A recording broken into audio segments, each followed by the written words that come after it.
আল্লাহ তাআলা হেদায়েতের রাস্তায় টানছে, শয়তান জাহান্নামের দিকে টানছে। ঘোষণা দেয়া হলো মক্কায়, মুহাম্মদের মাথা কেটে এনে দিলে এত এত স্বর্ণ মুদ্রা দেয়া হবে।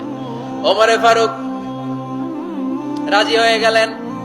নাঙ্গা তলোয়ার নিয়ে বিশ্বনবীর মাথা কাটার জন্য ছুটলেন। নাউজুবিল্লাহ পড়বেন না? বনু জাহরা গোত্রের এক লোক বলে, আইনা ইয়া আমার, কই যাও? মুহাম্মদের মাথা কাটতে যাই। আরে মুহাম্মদের মাথা কাটতে যাও? তোমার বোন ফাতিমা বিনতে খাত্তাব আর তোমার বোন জামাই সাঈদ কদ সাবা, এরা তো ধর্ম ত্যাগ করে ফেলছে। এটা তো আমাদের ধর্ম ত্যাগ করে মুহাম্মদের ফলোয়ার হয়ে গেছে। আগে ওমর ঘর সামলাও, পরে মুহাম্মদের মাথা কাটতে যেও। ওমর ফারুক অবাক হয়ে গেলেন।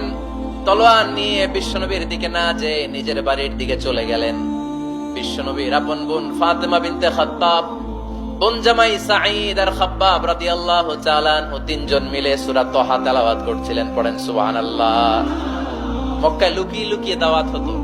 খাব্বাব রাদিয়াল্লাহু তাআলা আনহু একটা চামড়ার ফলকের মধ্যে সূরা তাহার কয়েকটা আয়াত এনে ওমর ফারুকের বোন আর বোন জামাইকে শিক্ষা দিচ্ছে, ট্রেনিং দিচ্ছে। সুবহানাল্লাহ পড়েন।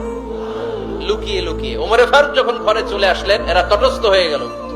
সাইয়েদনা খাব্বাব বিছানার তলায় লুকিয়ে গেলেন। ওমর ফারুক বললেন, দরজা খোলো। ফাতিমা বিনতে খাত্তাব দরজা খোলার পরে নির্মম ভাবে সাইয়েদনা ওমর রাদিয়াল্লাহু তাআলা আনহু বোনের গায়ে আঘাত শুরু করে দিল। বোন জামাইকে আহত করতে শুরু করলো আর বলতে শুরু করলো, তোরা পাগল হলি কেন? কি আছে ওই মুহাম্মাদের মধ্যে? কি জাদু নিয়ে সে এসেছে? সে যাই বলে লোকজন পাগল হয়ে যায়, সবাই তার উপর কালিমা পড়ে ঈমান এনে ফেলে। কি এমন জিনিস তোদের কাছে আছে যেটা দেখে মুহাম্মদকে তোরা ভালোবাসলি? কি আছে? কি পড়তেছিলি আমারে দেখা। ফাতেমা বলে, ইন্নাকা রিজসুন লা ইয়ামাসসুহু ইল্লাল মুতাহহারুন। ও আমার ভাই ওমর, তুমি নাপাক। তুমি কি? লা ইয়ামাসসুহু ইল্লাল মুতাহহারুন, পবিত্রতা অর্জন না করে এই কোরআন ধরা যায় না। সুবহানাল্লাহ পড়েন। ওমর ফারুক গোসল করে আসলেন, কারণ ধাক্কা তো আগে কয়েকটা খাইছে।